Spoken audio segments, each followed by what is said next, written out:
Hi, I'm Antonia, and I am the host of the Working Moms Playbook.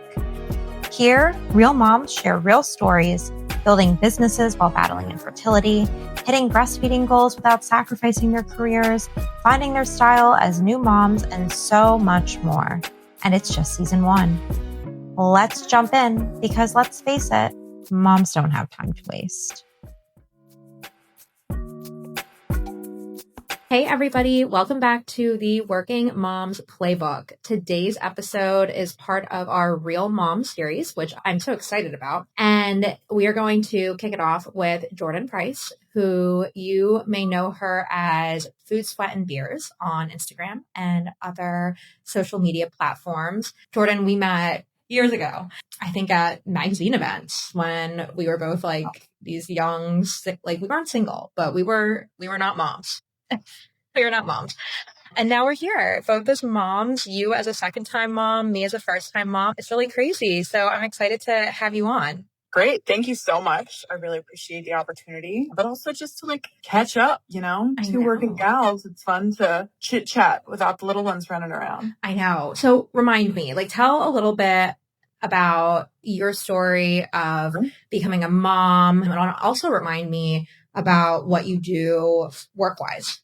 Yeah. So I am a project manager at Jefferson, specifically with a cardiology group. Mm-hmm. That is my full-time gig. I also do some part-time work running some social media management accounts for local groups in Philadelphia. Yeah. But as far as my journey to motherhood, it was truth be told, kind of not one that I spent my whole life pursuing. Mm-hmm. I know that there are a lot of women that I'm close with who was always their raison d'etre, they dreamed of being a mother and it was what they were looking forward to most, and we'd go do things in college and they'd be like, oh, look at those kids. Doesn't it make your womb ache? And I can't say that I was that girl. But that said, when I met my husband, it was actually shortly after we got a dog and Lily started caring for something together. Yeah. But I was like, this finally feels like a situation, a person that I would like to co-parent with. We bought our house, thankfully, right in the beginning of 2020. And it felt right. The stars aligned. Yeah. So, which brought you your first son, right? Yeah. Yeah. So it happened. We were very blessed. But it happened the second we stopped trying to not let it happen, to put it delicately. Yeah. So it was a surprise, and a joyful one at that. But I kind of thought I would have a bit of a longer runway. Yeah. Prepare. And all of a sudden it was like, nope, you're pregnant. You better turn that guest room into a nursery and get your ducks in a row. Probably as soon as you finished actually decorating the guest room, right? That's really Of course. We finally had a nice bedspread in there and, we were ready to host. And we had a few months of that before, we kind of had to swap the queen out for a crib and, the decor needed to be switched to a kind of rainforest theme. Yeah. I love it now, but I certainly couldn't sleep in there. Yeah, for sure. Yeah. And then when my oldest son was about maybe 1.5, we started toying with the idea of going for a second pregnancy. Mm-hmm. And, when we finally found out that we were pregnant, very exciting. I was borderline cocky. I thought, one was so easy. We had a great, our son, knock on wood, but he was great sleeper, great eater, really felt like we had it so easy. Mm-hmm. And then at our first checkup in the hospital, during our first scan, they were like, oh, and I said, oh my gosh, is everything okay? And totally okay. There are 2 of them. And the first checkup, the 8-week checkup. 8 weeks checkup. There were 2 heartbeats, 2 little, which we later found out, 2 little boys in there, just growing, spontaneous, identical twins. So twins don't run in my family. Yeah, I was going to ask you that. Total curveball of a lifetime. And we kind of had to go from planning for the jump from 1 to 2 for the jump instead from 1 to 3. Do twins run in your husband's family? No, neither my family. God. And the thing about identical twins is it's not genetic. So, even if they ran in both of our families, identical twins is just, some people joke, it's just black magic. It's really, after an egg is fertilized, it splits. And that was the curveball that we were thrown. So I don't think there's like any better person for that curveball to be thrown at, though. I mean, I haven't met your husband, but I've obviously hung out with you quite a few times, and yeah, your personality in general, obviously motherhood can become so tough, as like I've learned, but for sure. You have like a very like chill, seeing the bright side of things, personality, like love when you joke around, like you're funny, you're relatable. So I feel like that probably translates over very well. Although I'm sure that there's also some very hard moments. Absolutely. It's funny that you mentioned it because last night I'm solo parenting this week. My husband is traveling. And so I've got all three of them. I've done this before, not my first rodeo, but my cousin who lives down the street stopped by, just to hang out with us. And after all the kids were asleep, she was like, nothing really seems to faze you. One of the twins was crying. Somebody kind of spit up some of their dinner. My older son is like running around like a maniac. He's 3.5 now. So really in his like feral era. And twins are 1. They just turned 1. And she's just like, it was chaos and you just seemed unfazed. Yeah. And I don't think unfazed, you just kind of become like, this is the normal. Yeah. And you just power through because that's the only way out, right? Yeah. You definitely just have to like accept it. Yeah. Someone's always going to need you a little bit more and the other ones will still need you. But, it's a balancing act. And much like with anything, you adjust accordingly. And I feel like with boys especially, I mean, although I'm a first-time mom and you're really like a third-time mom with the twins, but like, we'll just say second time, like the one thing we do have in common is the fact that we have boys and like they are just like a whole other ball field. Like they are feral, like you said, like there's just feral, like no other way. There's a lot of, like a lot of parenting, the older son and the younger twins is just like playing keep away, making sure that like the tackling, the hugs don't turn into tackles. Yeah. And, they love one another. The twins are always trying to hang out with their older brother and crawl over to him. They're starting to like take their first steps now. And he has yet to realize they're not quite as sturdy as he is yet. Yeah. So it's a lot of playing referee. Yeah, I bet. Well, then let's talk a little bit about becoming a second time mom and like that second time experience. Cause like, I know for me, and I'm sure you could relate to this too, like from the first time experience with pregnancy and then like giving birth and then postpartum, like it was very like eye opening to go from like 0 to 1, right? Like you had expectations and you thought you knew what was going to happen. And then like what happened is what you knew, but also a different experience than what you expected. Like it just like totally, there's surprises every day, like whether it's from you as postpartum or your kid and blah, blah, blah, this and that. But then like, what about second time experience? How did that feel different for you? And this is coming from someone from me, right? Like my son is basically 1.5 now. Like we're starting to think about another kid, right? And I'm like, how is that going to look differently for postpartum? Yeah, and that was right the time sort of when we started toying with the idea. Yeah. So, from the future, imagine me. But yeah, it definitely was a huge difference in the entire like perinatal experience. As far as, so we still got pregnant like relatively fast, but not instantly, which was actually for the best. Because I think we could use all the time. I have to say, I have the utmost respect for anyone who's doing 2 under 2. We got the surprise of 3 under 3, but like, I don't think I would have been able to manage if the twins were born and my older son was under 2. Yeah. Just because he's been able to, even the little things like helping grab a towel for bath time or, he's been able to participate a lot more than he would have been otherwise. Yeah, he's more independent. But I also think that just like being pregnant and already having a child. Yeah. I always say that like my first pregnancy felt endless. I felt like I had so much time to really just like nest and kind of create this little cocoon in our house. I meal prepped so much so that like everything was really set for postpartum.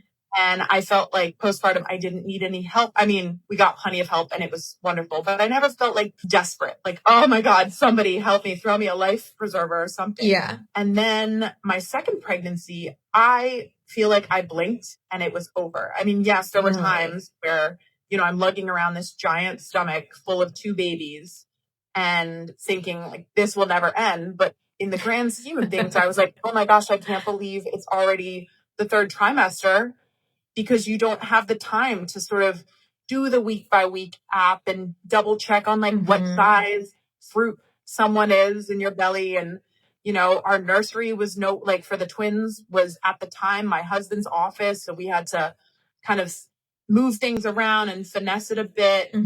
It certainly was not decorated with a beautiful theme. Now it has some decor, but that did not happen until they were close to 10 months. You know, we just kind of threw it all together. And I have heard from a lot of second time and third and fourth and fifth time moms that, you know, the subsequent kids, the experience is just a little less precious. I feel really blessed to have had the first experience where I could really soak it all up. Yeah. But the second experience, I feel like I turned on like a more pragmatic version of myself as a mother. Okay.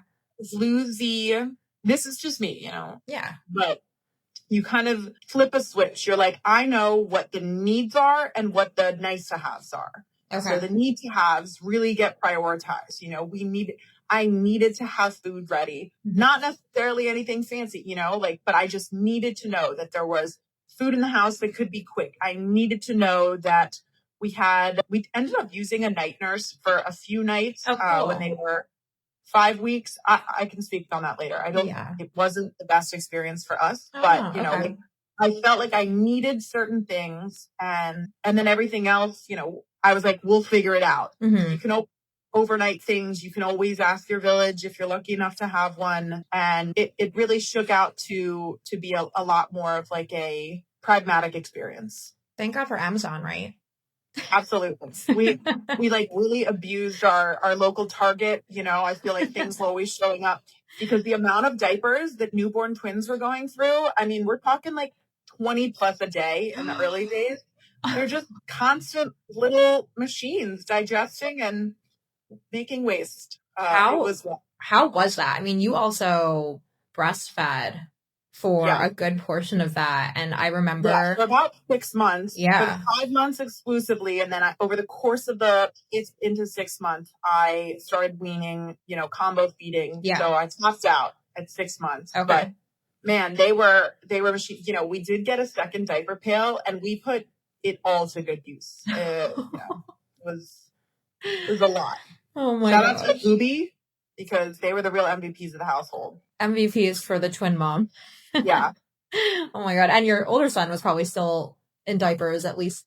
Yeah, he was probably some in of it. diapers He for did. some of it. Yeah, he was potty trained shortly after, like sometime between 2 and 2.5 and like 3. So before 3, he was fully potty trained, which was great. You made a post on that, I think. Yeah. That weekend when you were like choosing to potty train. It was funny because I had all these pipe dreams, right? When I found out that I was expecting twins, I was like, we have to eliminate the third diaper from our budget. You know, we simply must. And I had these pipe dreams of potty training my toddler, but doing that when I was like 7 months pregnant with the twins was so unrealistic. You know, standing up, getting down, setting up the little stool so he could climb up.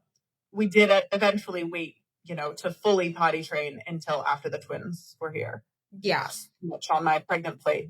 Yeah. Well, I mean, and you were like, I commend you because you were working out. I feel like with the twins, like when you were pregnant with the twins, like literally up until the last possible and second. Not to toot my own horn, but I will say when I went to the delivery room, there were so many people. This was also a huge difference, you know, because when you deliver twins, you have to do so in an OR because of the possibility for, you know, complications to happen suddenly. Okay. My second twin was also breech. So they were just kind of ready for anything. Yeah.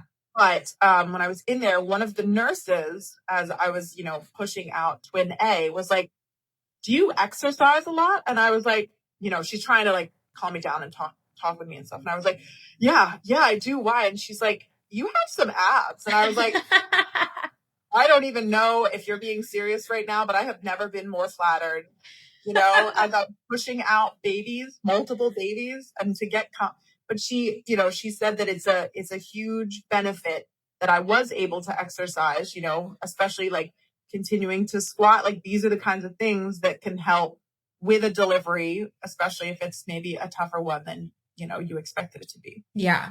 I mean, I was watching you like work out and I was just like, good for Jordan. I was like cheering you on behind the scenes. It felt under my control, honestly. Even if it was just lifting a few weights now and then. Yeah. It was good to feel like, okay, I have some control over my body, because the twin pregnancy, everything that happened with my first pregnancy, I feel like just happened sooner, So the aches, the pains, the mouth breathing, it all happened. But, for what it's worth, I also had to deliver the twins sooner than, 40 weeks and 3 days, which was my first one.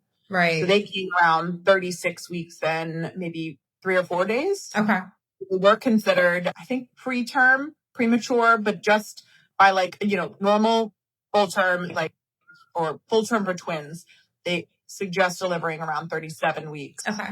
I was just shy of that. Oh, okay. Yeah, so that's not even that big of a difference, because like full term for just single pregnancies it's 38 weeks. Yeah. So, both babies were over 6 pounds, which they were really pleased with. My twin A had about, maybe 12 or 18 hours in the NICU, and it was just with some supplemental like glucose because his numbers were a little low. But, then he came right back out and joined the crew, and we were, home 3 days after they were born. It's like you're like a superhero, honestly. I know they say all moms are super moms and superheroes, but like seriously, like you were, I feel like, especially when I was pregnant and obviously you had already had your first son, like, and I watched your pregnancy journey through that, because for those listening, like if you don't follow Jordan, like you're very transparent on social media, which I appreciate a lot in a world that can be fairly like fake and false. Like you're very transparent, like down to the T. And so when I was watching your pregnancy journey the first time around, it kind of inspired my own pregnancy journey, which I think was like maybe a year later. You said your son's he's 3. Yeah, he's like almost 3.5. Yeah, and I have a 1.5-year-old. So yeah, it was about maybe like a year later. And that like inspired me to like do it. It did. It did. I'm so happy, because I think that, there are so many people that make pregnancy and being a mom their entire self and like their entire goal in life. And I think that is just it's so dangerous to do, because if all your goal is to become a mom, and then, if things happen that are out of your control that kind of throw a curveball, I've seen so many people just deflate and become shells of their former selves when, maybe there's fertility issues, or maybe, parenthood isn't what they really expected. I used to work at CHOP, the Children's Hospital of Philadelphia, on research studies about postpartum depression. Oh. And so I worked directly with, this is well before I was even married or thinking about pregnancy. Yeah. I saw so many moms who just, they looked hollow. Motherhood was, not what they expected, and they were struggling so much, and it breaks my heart. So I'm glad to, hopefully have portrayed it as, for me, becoming a mom is an incredible joy in my life. It is not something that I want to define who Jordan is. It is a part of me, but I don't think that I necessarily want to embrace the term like hashtag boy mom, like hashtag mom of 3.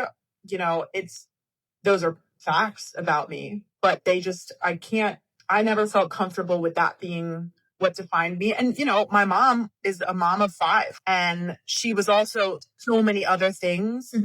I think that was sort of what I had to look up to when I was growing up. Yeah, I'd really like making it a part of you, but not all of you.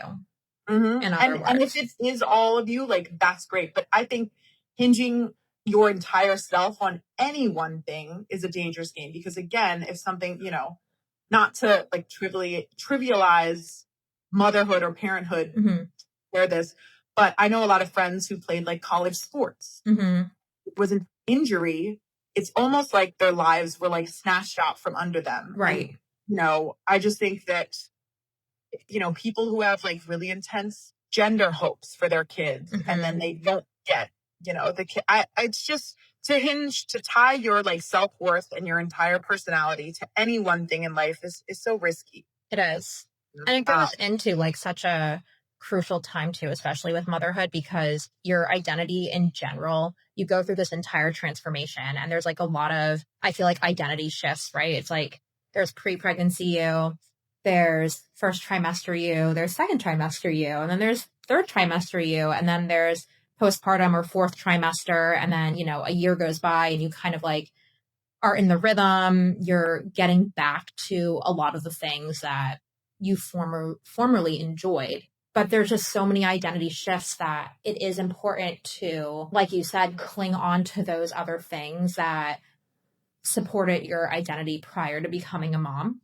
Yeah, it can ground you to whatever, whatever connects you to yourself outside of motherhood, I think is crucial. Like, don't let it go. Yeah. Because that is who your kids are going to see. Yeah.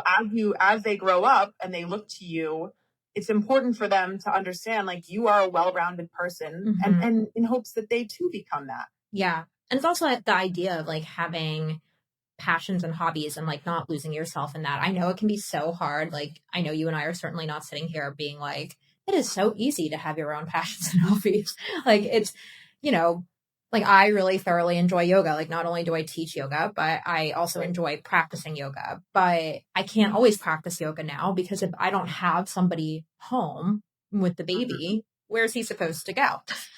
Yeah. But you go whenever you can. And I think that's like part of that identity shift where that's where a lot of moms can become lost, right? Like that former shell, because it's really hard to almost realize that you can still have those hobbies and those same passions that you had before, but they just might be at a different frequency, right? Or they might be at a different life time. Is going to change. And that's a certainty.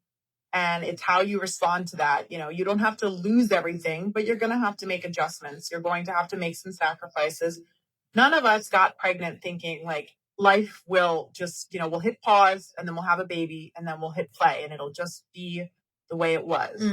But going in with an expectation and understanding that your reality is fundamentally going to shift. The whole concept or the whole, I guess, experience of becoming a mother, I think it's the term matrescence is something that really stood out to me. So it is like the biggest hormonal shift that you as a woman will ever experience in your lifetime. It's right up there with like puberty and menopause. Wow. And so it's like you are a human chemistry experiment.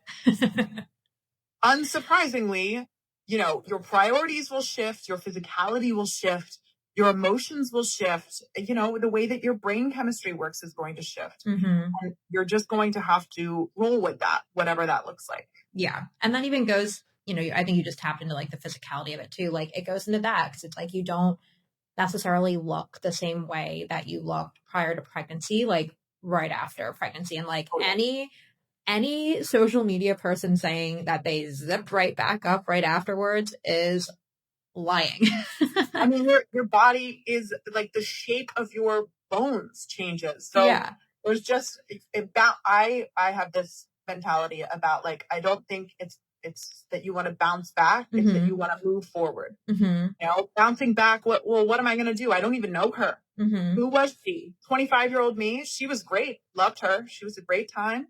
She worked hard. She played hard. Yeah. But there's no reality in which I can like copy and paste her into what my life and what my body is now. Yeah. And that's also great. You don't have to bounce back. There's so much to look forward to.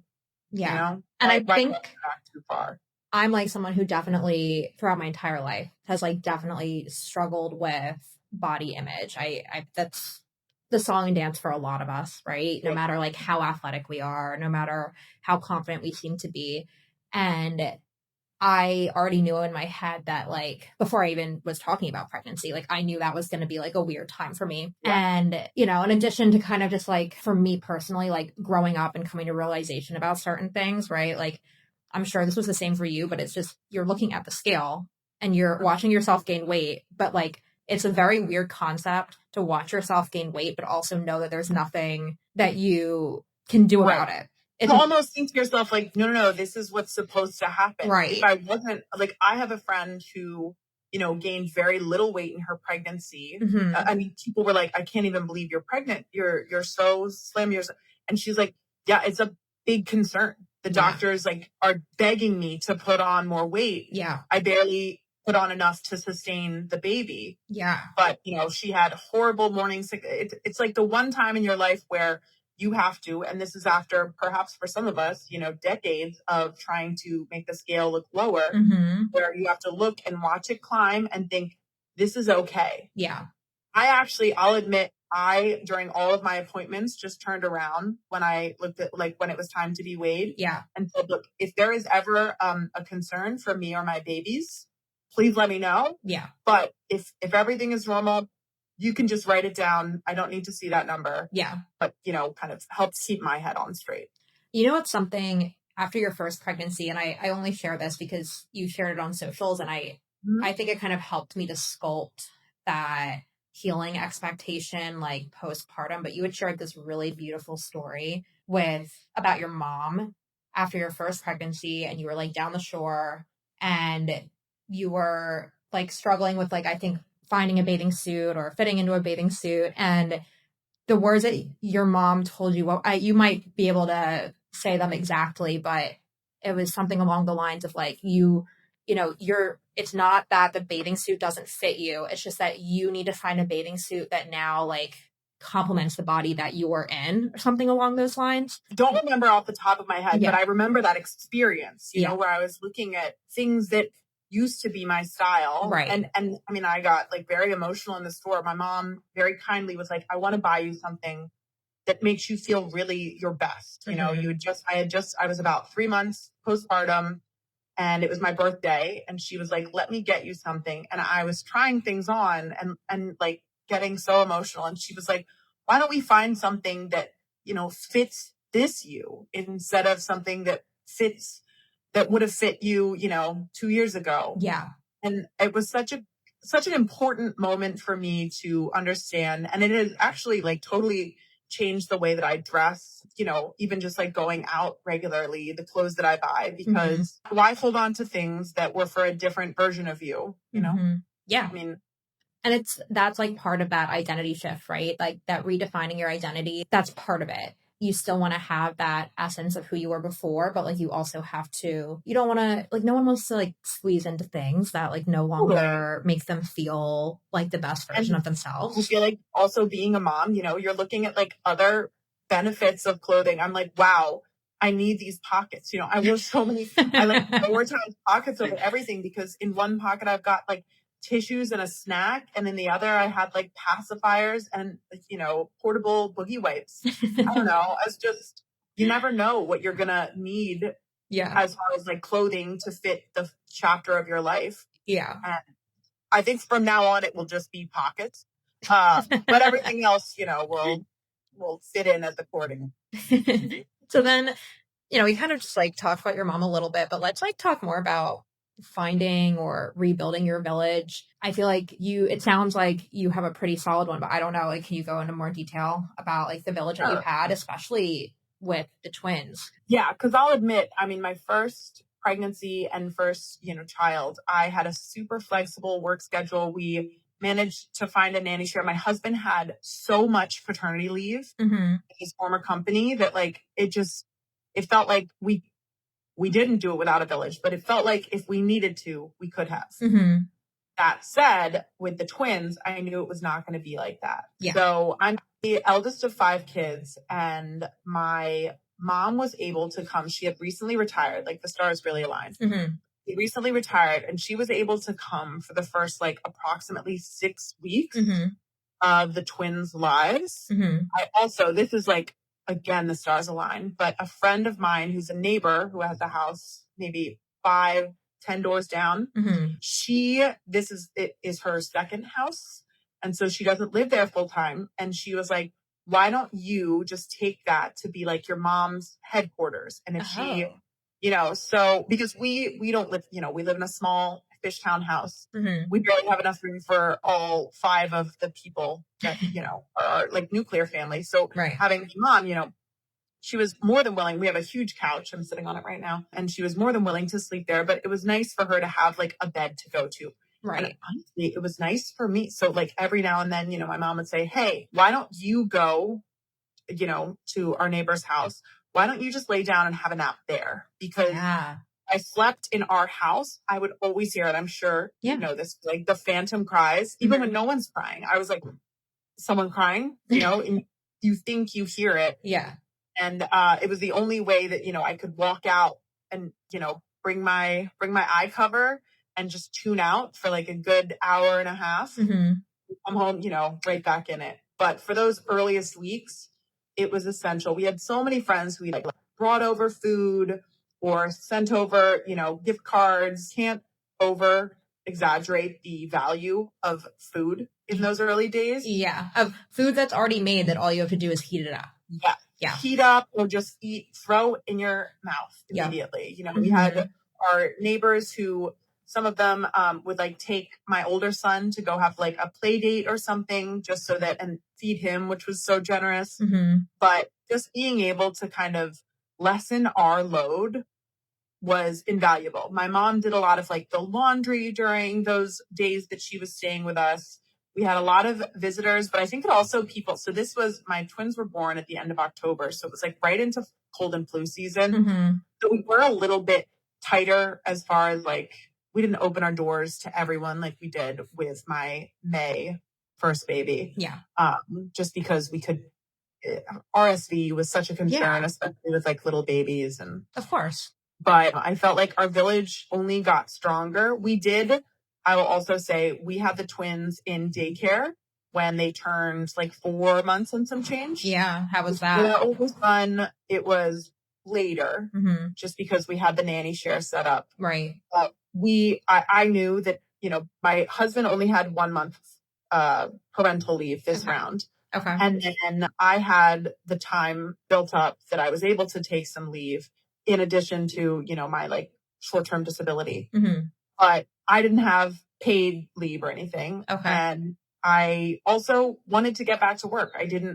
I never have wanted to be a stay-at-home mom, and I didn't change that by having 3 kids. Yeah. So I think our daycare were like the second people we told we were expecting after, because we needed to get on that list. Yeah. Yeah.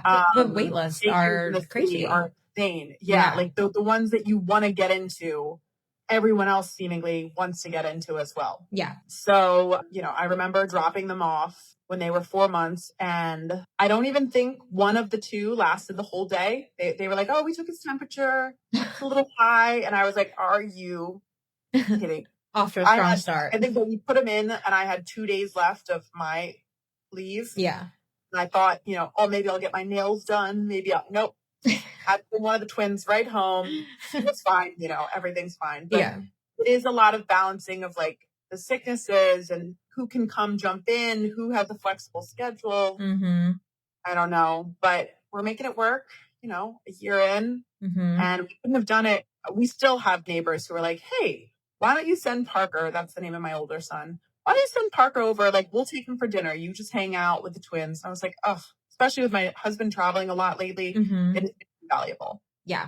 And it allows you to, when you have your first, you have this like immense amount of bonding time with them. And obviously you still have bonding time with the twins, or for anyone who has like a second kid, like you have that bonding time, but you're also sharing it most of the time. So it's kind of nice. For what it's worth, I think that the toddlers need more than the babies do. So my twins, I feel like I can toss like a brightly colored ball in a playpen, and like they'll kind of be entertained by that for a little bit. Yeah.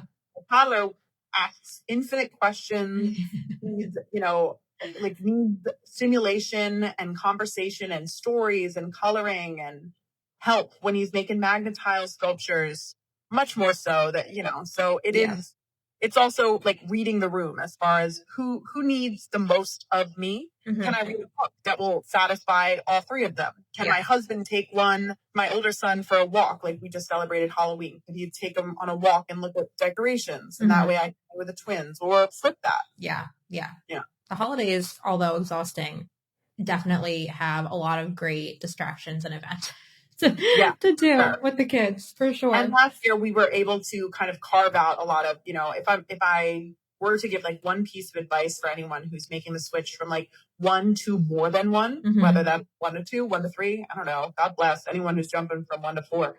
But making that jump, we were told by those who have come before us, like prioritize one-on-one time with your older child in any way that you can. So whether it's just like a little mom-son date, we did like a Jolly Trolley ride where, a local business had organized a trolley that drove around and like looked at all the holiday lights. Yeah, cute. And my son still talks about it a year later, Oh, he had such a good time. Not even 2 months old, but my son remembers it a year later and talks about like, oh, I can't wait. I hope the Jolly Trolley comes back this year. Oh, the Jolly Trolley. Yeah. My like husband would take him to the like aquarium or anything that he could do to just have like, dedicated time to the kid who's going to remember it. Yeah, it's so important.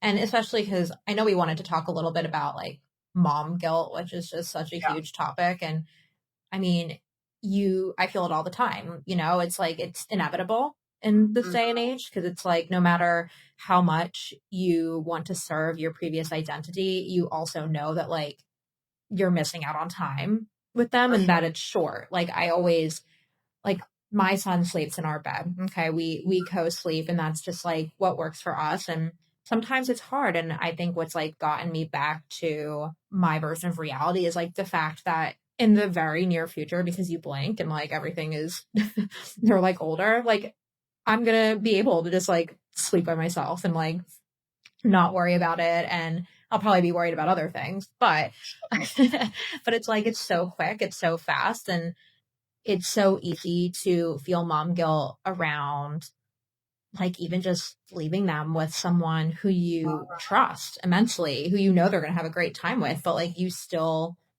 can feel that mom guilt.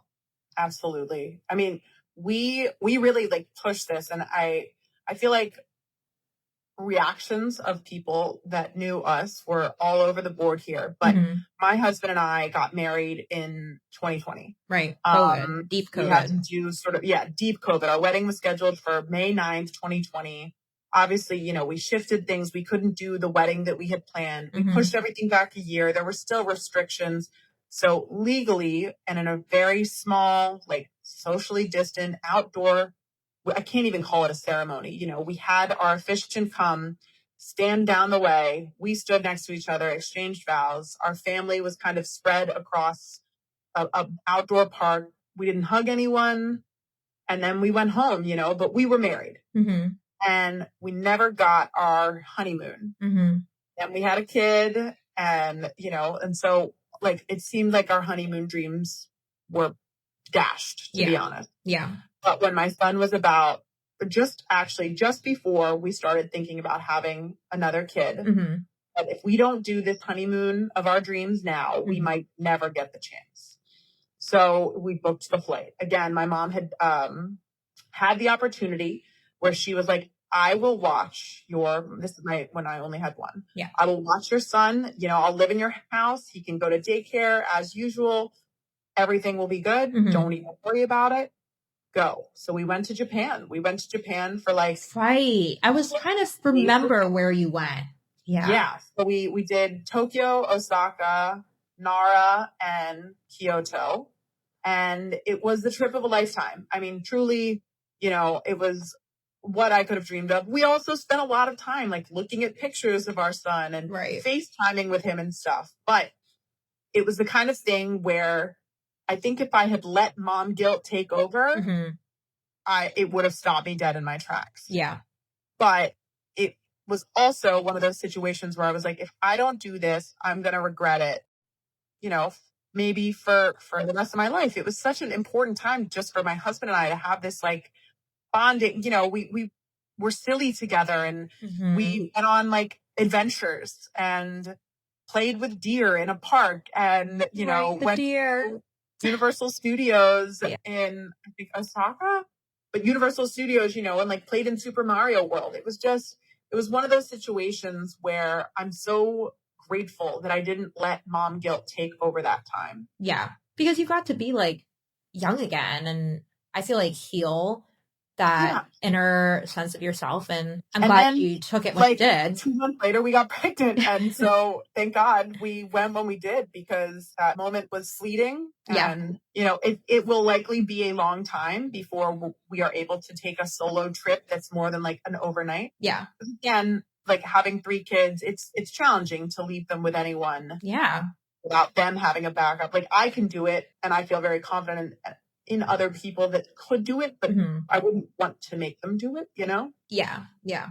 Well, and we don't it's 3 kids. People that, we don't have a lot of people that we could like call or pay, it's a big investment, and that's a big responsibility. Yeah. So how has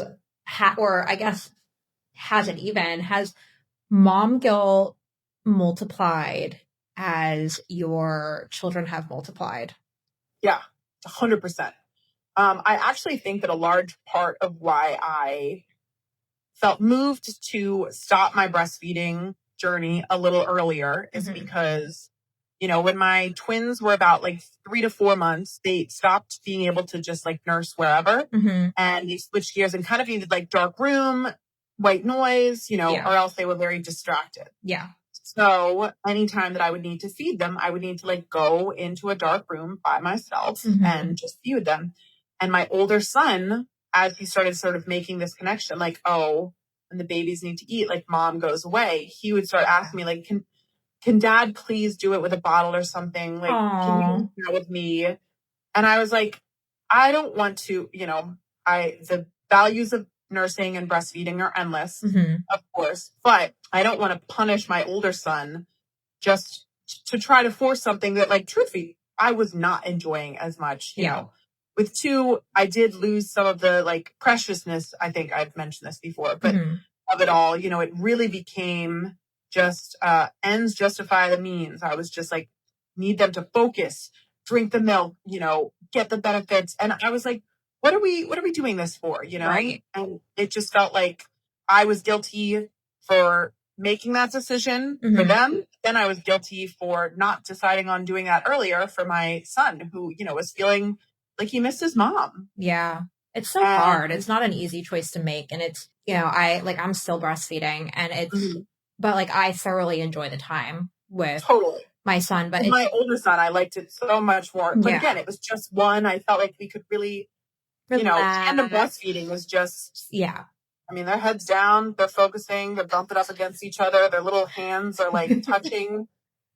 And then they're like, probably my favorite thing is like when they get to that age where they starfish at like every sound, they just like pop off. And, what's going on? And then there's milk everywhere. It's a whole thing. Yeah, they like expose you to the world, and you're like doing it with 2. Yeah. So I felt like I mom guilt has definitely compounded and, evolved. I feel sometimes guilty that I'm not able to spend as much one-on-one time with the twins. But then for every like ounce of mom guilt, there's always a counter. And if I could give like one tip to people, like look for that counter. Do not let yourself just wallow in the mom guilt, because, so when I feel that way about the twins, I like to look at this video I have of them just like playing together, where they didn't notice that, I was recording. And they're like playing, it's almost like a hide and seek thing with a little toy that they had that like one of them could peek behind and one could jump out. They were just like laughing, and it's a reminder that like the greatest gift I gave to them was each other.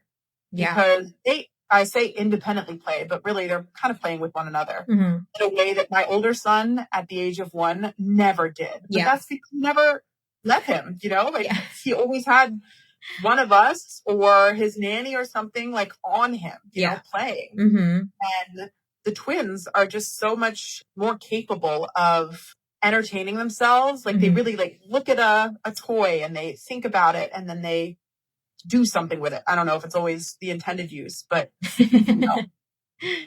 Sam is always climbing on things. Henry like wants to put balls in any like little crevice or any nook and cranny that we have. And they entertain themselves in a way that I never imagined with my first son. So for every moment of mom guilt, I promise you that there's something that you're probably doing right that you aren't, it doesn't come to mind initially. Like challenge yourself to think about that. What are you doing right? Because good moms are the only ones that worry about being bad moms, you know? Mm-hmm. Yeah. They're the only ones that are thinking, like, overthinking, oh my gosh, am I doing this right? You know, if you're asking yourself that question, chances are you are a great mom already. Yeah. And to give yourself some grace. That's so important, especially in the season of motherhood. Mm-hmm. I'm like so grateful for this conversation. I think the listeners are going to get so much out of this. It's just great to learn your perspective because you have had an accelerated one. Yeah. It was one that, you know, truthfully, I never thought I was prepared to be 2 and done. Yeah. And nice little bonus baby, really, you know, but we're making it work. And, you know, I'm still able, it's much less than I was, but, you know, I'm still able to do things outside of the house. Like you were talking about, you know, I like to work out. I typically do that during lunch at work. You know, like I'll run over to the gym and do something physical during lunch. That way I'm not missing the evening with the kids or the morning with the kids. And, you know, my work, I'll admit, has kind of like shifted gears as far as like how aggressively I'm pursuing climbing any particular corporate ladder. But I think that that's okay.